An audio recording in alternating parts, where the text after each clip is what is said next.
Қаржылық мониторинг агенттігі Алматы қаласы бойынша департаменті заңсыз инвестициялық қызмет саласындағы алаяқтық фактісі бойынша тергеу жүргізуде.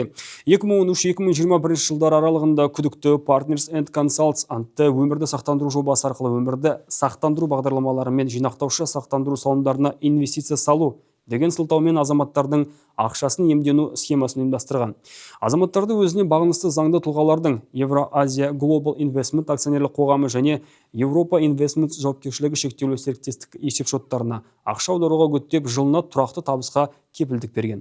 Жобаның сенімділігін дәлелдеу үшін шын мәнінде жоқ халықаралық сақтандыру бағдарламалары мен сертификаттарына сілтемелер қолданылған. Қаражаттар қолма-қолсыз аударымдар арқылы қабылданып, кейін салымшыларға ұзақ мерзімді депозиттер мен инвестициялық міндеттемелер бар деген жалған әсер қалдыратын жалған құжаттар берілген.